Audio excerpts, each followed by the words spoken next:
الرحمن الرحیم، السلام علیکم۔ پروگرام کیف فقیر میں آپ کو خوش آمدید کہتا ہوں۔ ہمارے ساتھ موجود ہیں سید سرفراز احمد شاہ صاحب، معروف روحانی اسکالر ہیں۔ آپ نے ترتیب دیکھی ہے کہ ہم یہاں آڈینسز کے سوال، آپ کے بھیجے ہوئے سوال ان کے سامنے رکھتے ہیں اور ان سے گائیڈنس لیتے ہیں، تو یہی ترتیب ہماری آج بھی چلے گی۔ آپ سے صرف یہ درخواست کہ اپنے سوال ہمیں بھیجتے رہیں اور اپنا فیڈ بیک بھی ہمیں ضرور دیا کریں۔ شاہ صاحب السلام علیکم۔ وعلیکم السلام۔ اقبال کا ایک شعر یاد آ گیا کہ اچھا ہے دل کے پاس رہے پاسبان عقل، لیکن کبھی کبھی اسے تنہا بھی چھوڑ دے۔ یہ ایک سوال سے میرے ذہن میں آیا کہ ایک صاحب نے سوال بھیجا ہوا ہے کہ مغرب چونکہ عقل کی بنیاد کے اوپر سارے کام کرتا ہے، اور اس کی ایک مثال بھی انہوں نے دی کہ وہاں پہ زلزلے آتے ہیں تو اس کی پیش قدمی کے طور پہ پہلے سے ایسے مکانات وغیرہ بنا لیے جاتے ہیں، ایسی بلڈنگز بنا لی جاتی ہیں جو انہیں زلزلوں سے محفوظ رکھتی ہیں۔ اور پاکستان میں خاص طور پہ لوگ عقل سے کام نہیں لیتے، بلکہ اس کی بجائے جذباتیت، اور ساتھ میں انہوں نے تو آگے بڑھ کے یہ کہا کہ سب کچھ اللہ پہ چھوڑ دیتے ہیں کہ اگر کوئی آفت آئے گی تو اللہ کی طرف سے آئے گی، ہم اس کی پیش قدمی کیوں کریں۔ تو یہ فرق اتنا واضح کیوں ہے؟ یہاں پہ عقل اتنی استعمال کیوں نہیں کی جاتی؟ اور کیا عقل کو برا سمجھا گیا ہے اور عقل کو برا سمجھا جانا چاہیے؟ دیکھیے، وہ جو علامہ اقبال کا شعر آپ نے کوٹ کیا،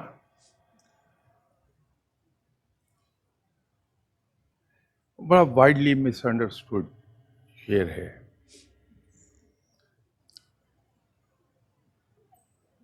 دیکھیے، دین پر اگر ہم عقل استعمال کریں گے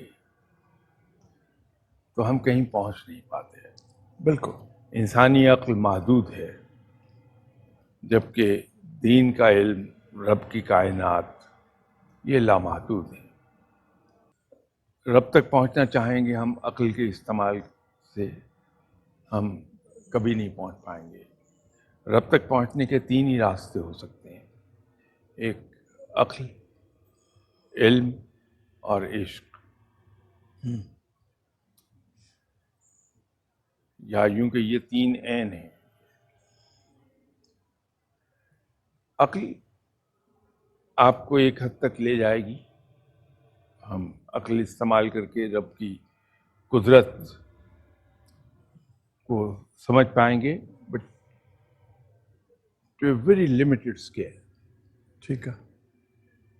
علم، کیونکہ جب عقل کی سمجھ میں نہیں آئیں گی چیزیں تو وہ پھر عالم حیرت میں داخل ہو جائے گا انسان، اور عالم حیرت میں جب داخل ہو جاتا ہے انسان تو اس کی زبان گنگ ہو جاتی ہے، بول نہیں پاتا۔ علم کے ذریعے سے ہم پہنچنے پائیں گے تو شاید وہ عقل سے کچھ تھوڑا آگے ہمیں لے جائے، لیکن ایک جگہ جا کے وہ بھی ساتھ چھوڑ جائے گا۔ لیکن جو عشق ہے، رب کے ساتھ عشق، وہ ہمیں لے جاتا ہے رب تک، رب کی قربت حاصل کر دیتا ہے۔ تو وہ شعر جو ہے، وہ اس کی بیک گراؤنڈ یہ ہے کہ جو عقل سے اگر ہم کام لیتے ہیں تو ہم ایک حد تک ہی جا سکتے ہیں، تو بہتر یہ ہے کہ کبھی کبھی اسے تنہا بھی چھوڑ۔ عقل کو تنہا چھوڑ دے اور عشق سے کام لے لے۔ ٹھیک ہے، وہ شعر اصل میں ٹھیک ہے اس ریفرنس سے ہے۔ جی۔ لیکن جو آپ نے فرمایا کہ مغرب میں ایسا ہے، میں شاید ان کی تعریف اتنی فراخ دلی سے نہ کر سکوں جتنی فراخ دلی سے آپ نے کی ہے۔ انہوں نے بھی وقت سے پہلے بندوبست کر کے نہیں رکھے، بلکہ ہوا یہ ہے کہ جیسے لندن آگ سے بھسم ہو گیا، لندن میں طاعون پھیل گئی، زلزلے آئے، تو انہوں نے اپنے تجربے سے سیکھا اور وہاں مکانوں کی ساخت اس طرح کی کر دی کہ جتنی بھی انٹرنل پارٹیشنز ہیں گھر کی، وہ لکڑی کی ہیں، اندر کا فلور لکڑی کا کر دیا۔ میسنری ورک بڑا لمیٹڈ رکھا انہوں نے، سوائے لوڈ بیئرنگ والز کے باقی سب ووڈن کر دیا انہوں نے، تاکہ اگر زلزلہ آئے تو نقصان کم سے کم ہو۔ ہم کسی بھی پرابلم کو سسٹمیٹیکلی نہیں دیکھتے، آج سیلاب آیا ہے، ہم دل و جان سے کام کر رہے ہیں کہ جو سیلاب زدگان ہیں، مصیبت میں ہیں، ان کو جتنا میکسیمم ریلیف ہم دے سکیں دے دیں. سیلاب اتر جائے گا، لوگ جہاں جہاں کہیں بستے تھے، جو اب بستیاں نہیں رہی، وہیں جا کے دوبارہ اپنے مکان اسی طرح بنا لیں گے.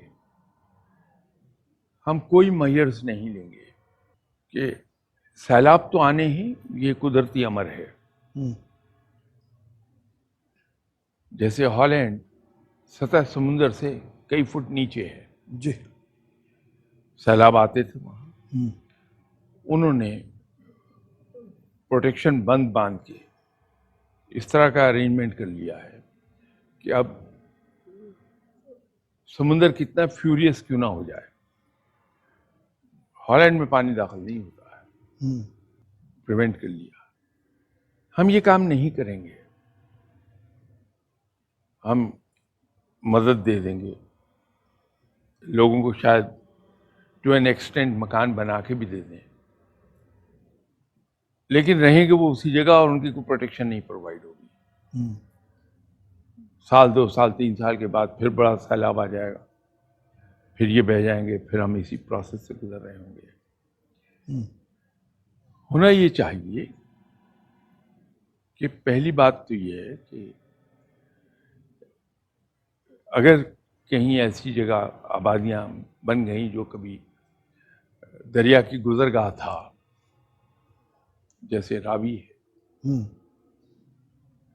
اب یہ دریا کی گزرگاہ ہے، جی جی. اور صدیوں پرانی ہے، لیکن اب پانی اس میں کم ہے. ہم نے اسے یوٹیلائز کرنا شروع کر دیا، اس کے بیڈ کو. کل کو پانی بہت آ جاتا ہے، انڈیا پانی چھوڑ دے گا اس میں، تو سیلاب آئے گا، اس میں نقصانات ہوں گے. وہ مرفیز لا ہے کہ if you'll allow something to go wrong, it will definitely go wrong. مرفیز لا ہے. جی. تو ہم یہ کام نہیں سیکھتے ہیں. اگر ہم ان چیزوں کو اس طرح سے لے لیں گے، ہم سڑکیں بناتے ہیں، بلینز آف روپیز اس پر ہم خرچ کرتے ہیں، برسات ایک آتی ہے، سڑکیں ٹوٹ جاتی ہیں، ہم اس کی دوبارہ ریپیئر کرتے ہیں، اسی میں بڑے خوش ہوتے ہیں کہ ہم نے فنڈ ایلوکیشن امیڈیٹلی کر دی کہ سڑکوں کی ریپیئر ہو جائے. یہ تکلیف ہم نے کبھی گوارا نہیں کی کہ جو سڑکیں ہم نے بچھائی ہیں ان کی اسپیسیفکیشن لیٹ ڈاؤن ہیں،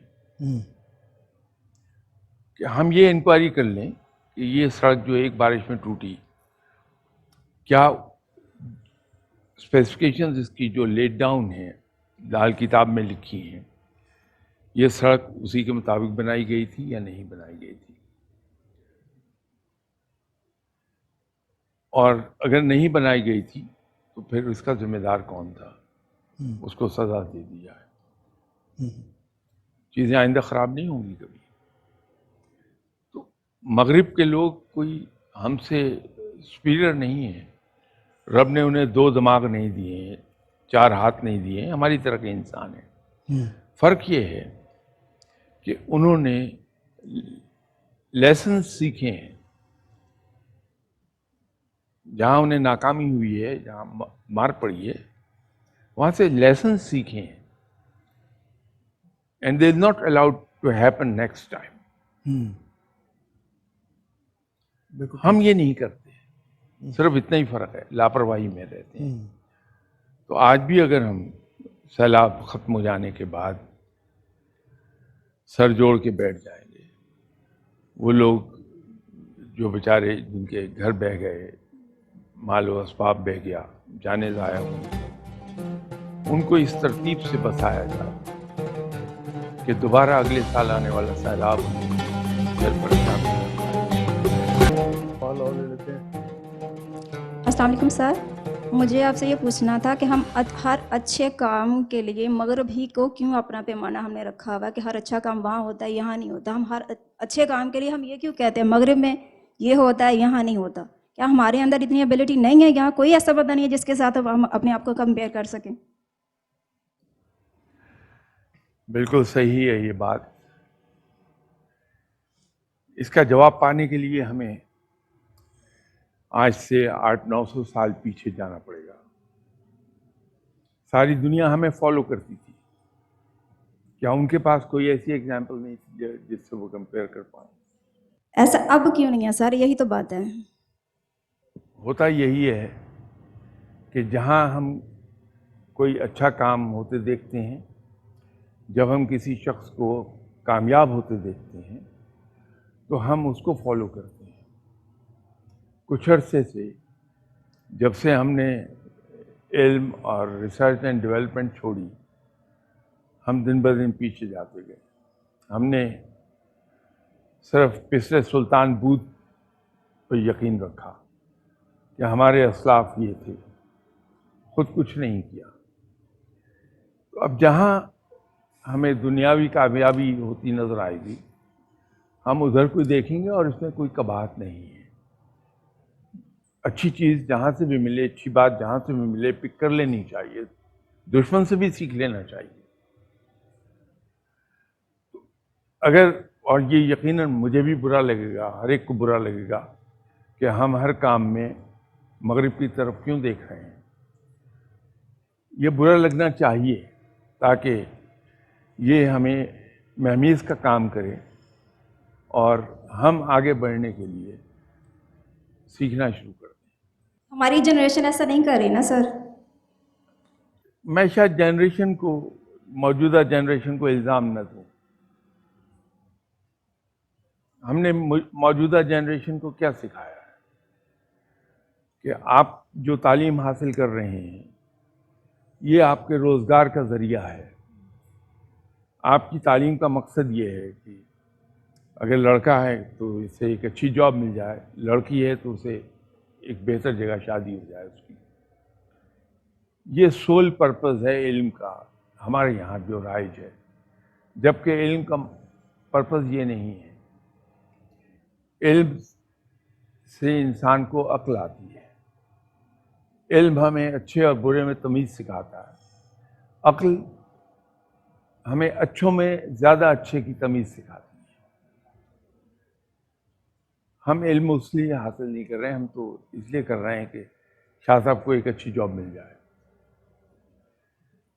تو موجودہ جنریشن کیا کرے گی جبکہ ہم اسے سکھا ہی رہے ہیں. تو میں شاید موجودہ جنریشن کو اتنا الزام نہ دوں جتنا اپنے آپ کو. جو میری جنریشن ہے، قصور ہمارا ہے کہ ہم نے سسٹمز کو فردر ڈیولپ نہیں کیا. سسٹمز ڈائنامک ہوتے ہیں ہمیشہ، جو وقت کے ساتھ ساتھ وقت کی ضروریات کے پیش نظر ایڈجسٹ ہوتے جاتے ہیں. تو وہ سسٹمز کام دیتے ہیں، ورنہ ایک وقت آتا ہے کہ سسٹم بہت پیچھے رہ جاتا ہے، وقت بہت آگے گزر جاتا ہے. میرا نام علی رضا ہے. میرا سوال یہ ہے کہ آج کا طالب علم تعلیم تو حاصل کر رہا ہے لیکن اپنے دین سے دور کیوں ہوتا جا رہا ہے؟ اس میں غلطی کس چیز کی ہے؟ اصل میں جس طرح آج کی تعلیم وہ گول حاصل نہیں کر رہی جو اسے حاصل کرنے چاہیے، اسی طرح ہم دین کو دین کی حیثیت سے پیش نہیں کرتے بلکہ دین کو مذہب کے رنگ میں پیش کرتے ہیں. ہمارا دین دین ہے، مذہب نہیں ہے. ہمارا سونا، اٹھنا، بیٹھنا، کھانا، پینا سب دین کے تحت ہے. ہمارے دین میں سونے کی بھی دعا ہے، بیدار ہونے کی دعا ہے، واش روم جانے کی دعا ہے. یہاں اتنی باریک چیزوں تک کی تعلیم دے رہا ہے. تو یہ ایک نظام ہے زندگی کا، لیکن ہم اسے مذہب تک رکھے ہوئے ہیں کہ ہم تبلیغ کرتے ہیں ریچولز کی. ہم اس کی تبلیغ نہیں کرتے کہ دین میں پورے کو پورے داخل ہو جاؤ. تو اس وجہ سے ہمارے پاس دین کے بارے میں علم کم ہوتا ہے. اور اس سے ہم یہ سمجھتے ہیں ہم دین سے دور ہوتے چلے جا رہے ہیں. کیا دین کو علم سے الگ کیا جا سکتا ہے؟ کیونکہ علم، دین بھی تو یہ کہہ رہا ہے کہ علم حاصل کرو زیادہ سے زیادہ، تو دونوں چیزیں ایک ہی ہیں ایک طرح سے دیکھا جائے تو. جتنا علم زیادہ ہوگا اتنا دین میں بھی پختہ ہوں گے. یہی میں کہنے کی کوشش کر رہا تھا جی کہ مسلمان کی زندگی کا کوئی ایک پہلو بھی دین سے باہر نہیں ہے. دین انکمپاس کرتا ہے سب. جی تو جب دین ہمیں یہ کہہ رہا ہے کہ آپ علم حاصل کریں، چاہے اس کے لیے چین جانا پڑے، میکسیمم ایفرٹ کرنی پڑے، تو علم سے ہم کیسے دور رہ سکتے ہیں؟ مسئلہ صرف وہیں آئے گا. آپ ہی کے پروگرام میں شاید یا کسی اور ٹی وی چینل پر میں نے ایک عرض کی تھی کہ ہم بچے کو سکھاتے ہیں، جب نرسری میں جاتا ہے تو اس کو رائم سکھاتے ہیں، اور وہ گزشتہ کئی ڈیکیڈ سے وہی نظمیں چلی آ رہی ہیں، بابا black shape, twinkle twinkle little star. ہم یہ سکھاتے ہیں.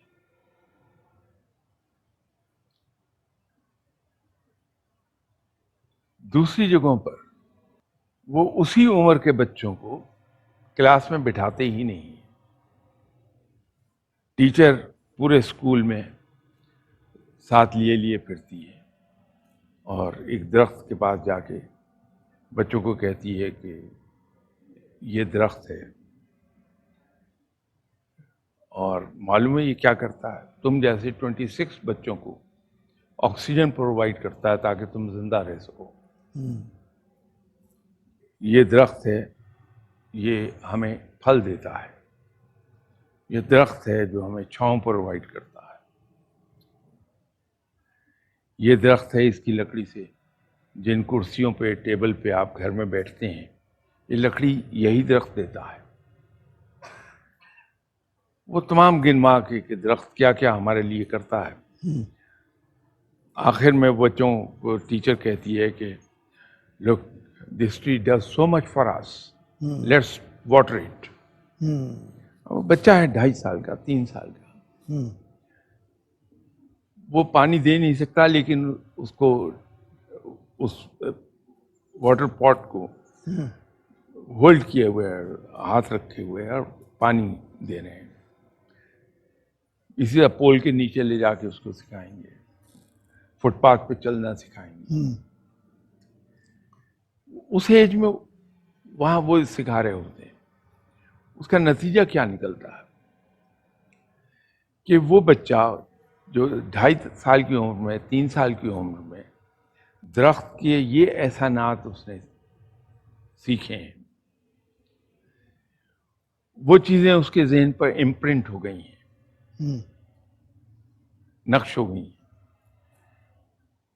جو اس کے لاشعور میں اتر جائیں گی. وہ ساری عمر درخت کو نقصان نہیں پہنچائے گا، پتہ نہیں توڑے گا. الیکٹرک پول ہے، اس کی خدمات اس نے سنی ہیں ٹیچر سے at the age of 2.5 years.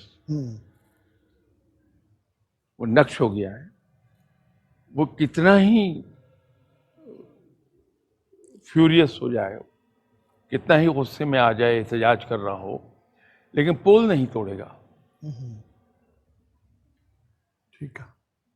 تو جب ہم علم کے مقاصد تبدیل کر لیں گے تو اس کی نیچر بھی تبدیل ہو جائے گی. ابھی آپ کے یہاں جو ایگزامینیشن سسٹم ہے، یہ آپ کی قابلیت کا امتحان نہیں ہے، یہ آپ کی میموری کا ٹیسٹ ہے کہ آپ کس حد تک چیزوں کو رٹ سکتے ہیں. جب رٹی ہوئی چیزیں اس کو 6 مہینے سال گزر جائے گا تو رٹی ہوئی چیزوں میں سے کچھ بھی مجھے یاد نہیں ہوگا. لیکن جب ہم اس طرح سے پڑھاتے ہیں کہ جو اسٹوڈنٹ ہے we make him understand کہ یہ چیز کیا ہے. تو جس کو وہ سمجھ لے گا ایک بار, اسے ساری عمر نہیں بھولے گا, بلکہ وہ اپنا مائنڈ اپلائی کرے گا, اور وہ نالج اس کے مائنڈ کو جب وہ اپلائی ہوتا ہے تو وہاں اس کو بینیفٹ دیتا ہے وہ علم اس کا. یہی وجہ ہے کہ آپ نے اگر انٹرنیشنل ریلیشنز میں امریکہ کی ٹاپ موسٹ یونیورسٹیز میں سے کسی ایک یونیورسٹی سے پی ایچ ڈی کر لی, لیکن آ کے اپنے محلے میں آپ نے کارپینٹر شاپ کھول لی, کوئی آدمی آپ کو یہ کہنے والا نہیں کہ راؤ صاحب آپ نے اتنا وقت سرو کیا, تو کوئی جا کے ڈھنگ کا کام کیجئے, فورن آفس میں کوئی سینئر پوزیشن لیں آپ یہ کارپینٹری میں کہاں پڑ گئے. لیکن در حقیقت وہ جو علم آپ سیکھ کے آئے ہیں وہ آپ کو اس کارپینٹری میں مدد دے رہا ہے, آپ کی اس کارپینٹری کے اندر نووسز پیدا کر رہا ہے.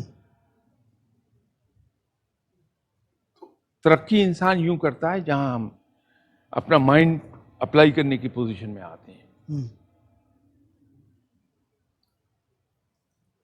آپ امریکہ میں پڑھتے رہے ہیں, آپ کو اچھی طرح اس کا اندازہ ہوگا کہ آپ کا پروفیسر آپ کو صرف تھیوری پڑھائے گا. تھیوری پڑھانے کے بعد وہ آپ کو گروپ ڈسکشن میں ڈال دے گا, اور وہاں ایک نئی پرابلم دے دے گا, اور وہاں کوئی اسٹوڈنٹ یہ احتجاج نہیں کرتا یہ ٹیکسٹ بک سے باہر آ گیا سوال. جی. در حقیقت وہ ٹیکسٹ بک سے باہر نہیں ہوتا, اس نے آپ کو ایک تھیوری سمجھا دی ہے اور ایک پرابلم آپ کو دے دی ہے کہ اس کو سالو کریں. وہ پرابلم بڑی ریلیونٹ ہے ٹو دیٹ تھیوری. آپ کو اب وہ جو آپ نے سیکھا تھا, سمجھا تھا, وہ علم وہاں اپلائی کر کے اس کو گروپ ڈسکشن میں جا کے اس کا حل نکالنا ہے اور ایک پیپر لکھنا ہے آپ نے, اور پھر اس پیپر کو آپ نے ڈیفینڈ کرنا ہے کلاس روم میں. جی. اب یہ اپلیکیشن آف مائنڈ کا معاملہ ہے, ہمارے یہاں یہ نہیں ہے. وہ چیزیں جو آپ نے جب میٹرک میں پڑھتے تھے, آپ کلاس 5 میں پڑھتے تھے, جو چیزیں سمجھی تھیں آپ نے, وہ آج بھی یاد ہیں آپ کو.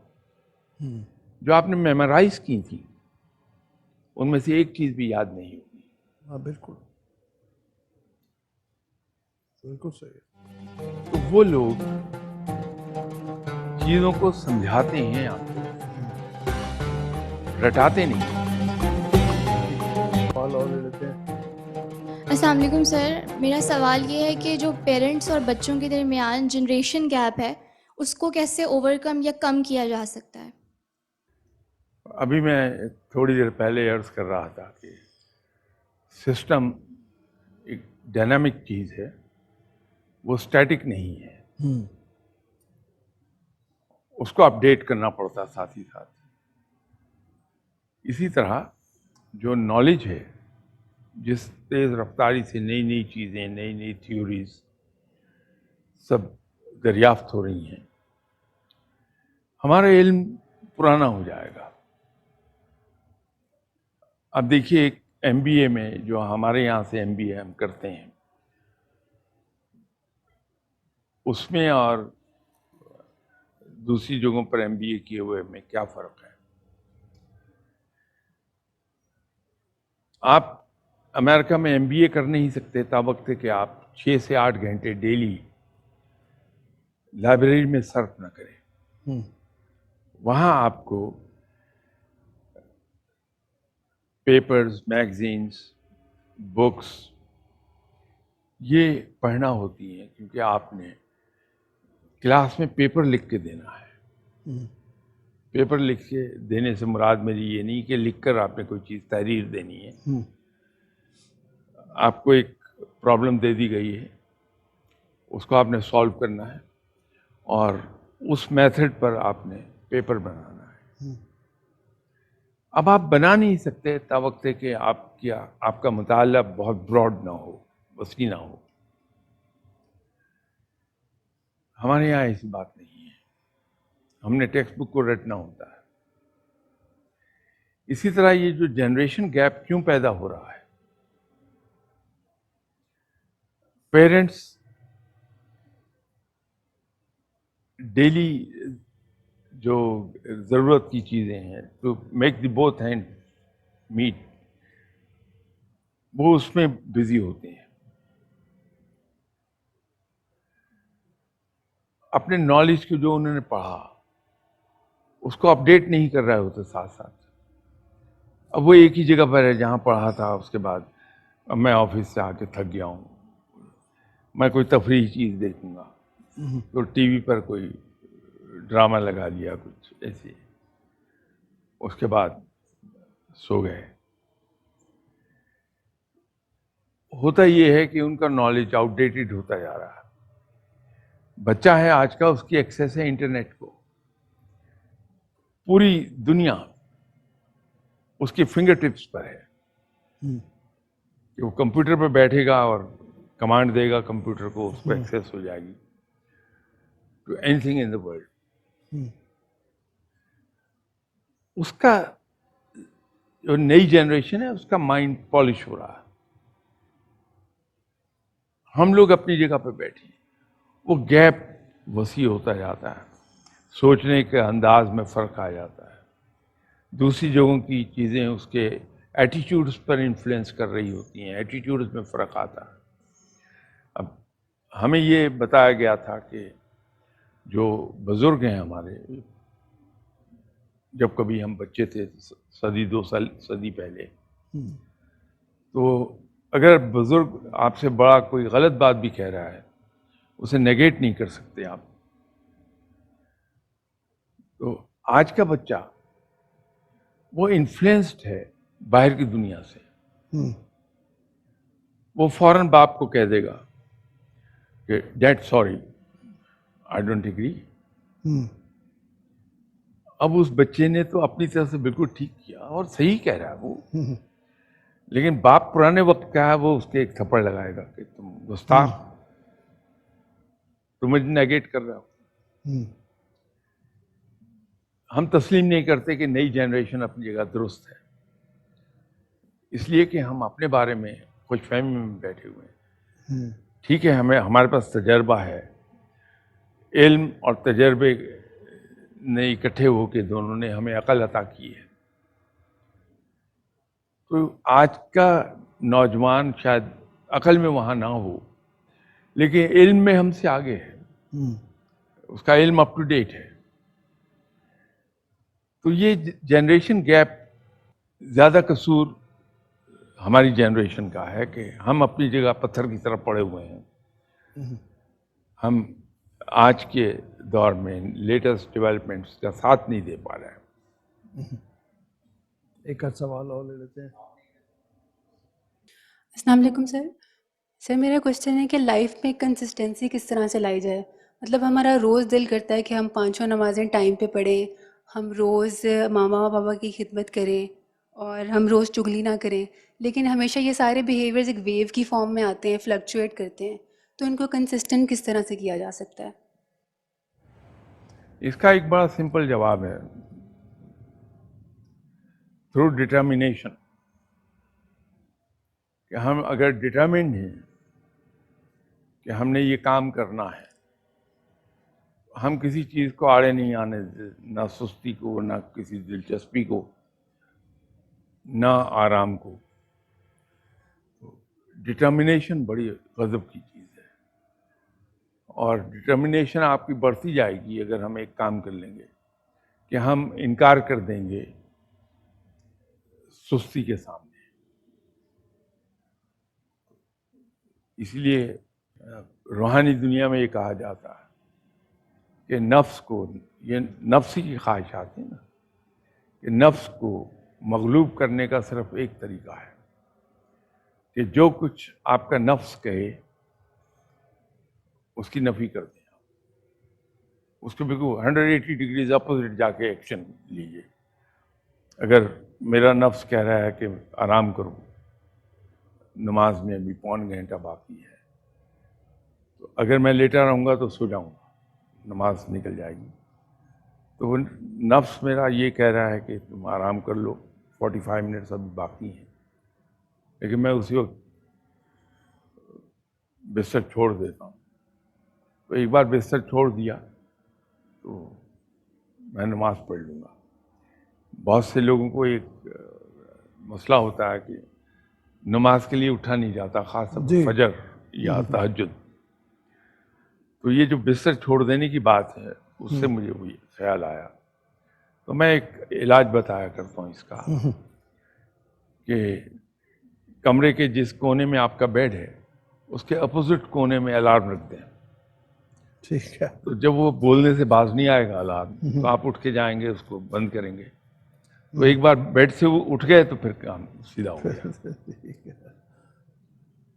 سر میرا ایک اور کوشچن ہے, کافی کلیشے کوشچن ہے, لیکن اس کا مجھے جواب کبھی نہیں ملا. وہ یہ ہے کہ اللہ تعالیٰ نے انسان کو کیوں پیدا کیا.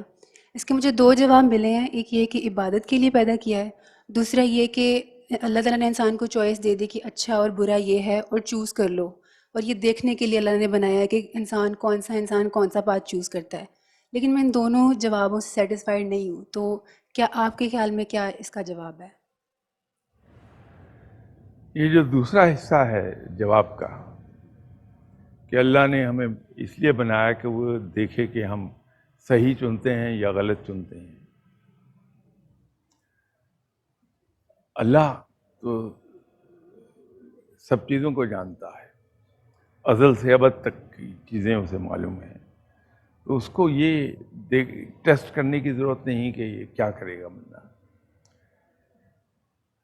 رب تعالیٰ نے مختلف تخلیقات کی تھی,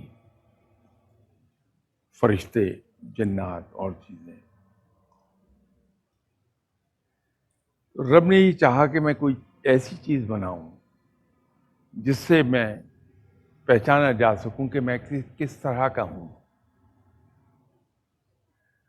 تو رب تعالیٰ نے انسان کو تخلیق کیا.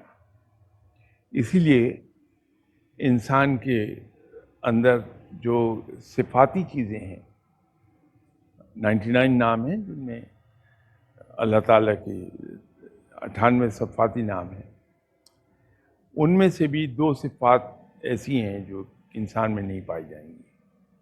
باقی ساری صفات کا ایک ہلکا سا اقسم سب کے اندر موجود ہے, کہ انسان مہربان بھی ہے, انسان ظالم بھی ہے, انسان جبار بھی ہے, انسان رحم دل بھی ہے. ایسی اس کا عکس ایک پایا جاتا ہے نا. تو رب تعالیٰ نے انسان کو اس لیے بنایا تھا کہ وہ جانا جا سکے کہ میں کیسا ہوں. اور انسان کے بنانے کا ایک مقصد یہ تھا کہ وہ انسان رب تعالیٰ کی بندگی کرے. اطاعت میں اور بندگی میں فرق ہے تھوڑا سا. بندگی میں انسان اپنا سب کچھ رب کے حوالے کر کے بیٹھ جاتا ہے, اس کی انسان کی کوئی مرضی نہیں رہتی, انسان کے کوئی ارادے نہیں رہتے, انسان کی کوئی خوشی نہیں رہتی, انسان کا کوئی غم نہیں رہتا. یہ سب اللہ کے ارادوں کے ماتحت ہو جاتے ہیں کہ رب جیسا کر دے گا, جو رب کا حکم ہے میں وہ کروں گا, انجام خواہ کچھ ہو. یہ بندگی ہو جائے گی. تو انسان کی تخلیق کے یہ مقاصد ہیں جو میں نے آپ سے عرض کیے ہیں. آئی ہوپ کہ یہ آپ کو اطمینان ہوا ہوگا کہ انشاءاللہ تعالیٰ پسند آئے گا. بالکل ہو جائے گا. بڑی مہربانی شاہ صاحب, تھینک یو. آپ لوگوں کا بھی ہمارے پروگرام کا وقت اب ختم ہو رہا ہے. اگلے پروگرام میں پھر ملیں گے. اپنا فیڈ بیک ضرور دیجیے, اپنے سوال بھی بھیجتے رہیے. ابھی اجازت دیجیے. اللہ حافظ.